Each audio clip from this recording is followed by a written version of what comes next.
Hello' মৰমৰ ছাত্ৰ ছাত্ৰীসকল, আজি এই ভিডিঅ'ৰ জৰিয়তে চেপ্টাৰ 13 পৃষ্ঠকালি আৰু আয়তনৰ কেইটামান বেৰি ইম্পৰ্টেণ্ট MCQ আলোচনা কৰিম আৰু চেপ্টাৰ 13ৰ পৰা কেনেধৰণৰ MCQ আহে তাৰ বিষয়ে আলোচনা কৰিম। ধৰি লোৱা ইয়াতে 1 নম্বৰ কোৱেশ্চন আছে পায়ৰ মান। এতে 4টা অপচন আছে, তাৰ পৰা তুমি এটা বাছি উলিয়াবা।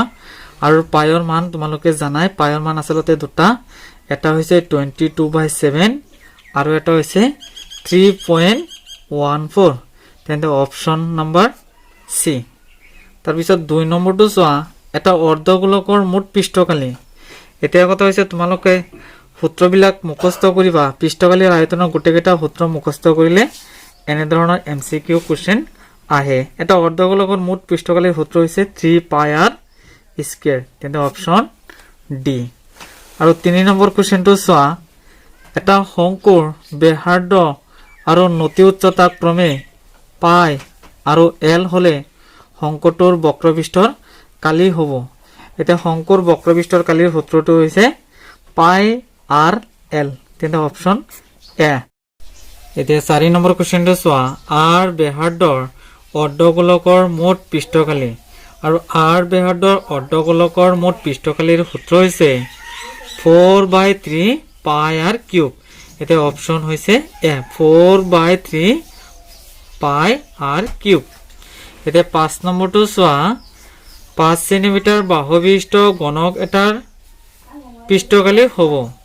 এতিয়া ঘনক এটাৰ পৃষ্ঠকালি সূত্ৰ তোমাৰ জানিব লাগিব। এতিয়া ধৰি লোৱা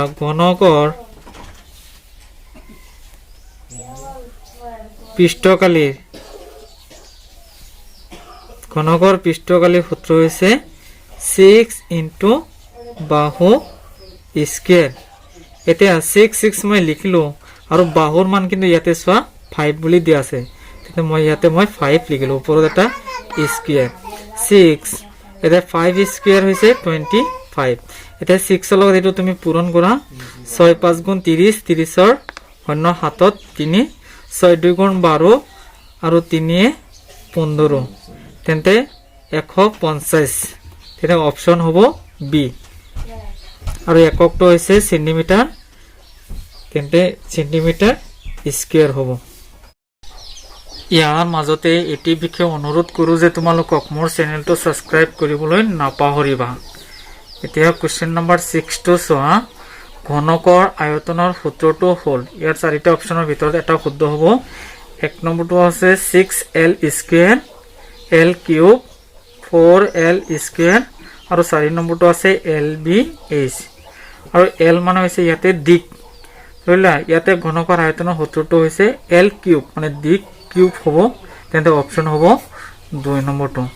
তাৰপিছত 7 নম্বৰ কুৱেশ্যনটো চোৱা, আয়তীয় ঘনকৰ আয়তন হৈছে, আৰু তোমালোকে জানা আয়তীয় ঘনকৰ আয়তনৰ সূত্ৰটো হৈছে LBH।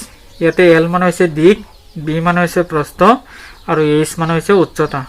তেন্তে অপচন হ'ব 2 নম্বৰটো।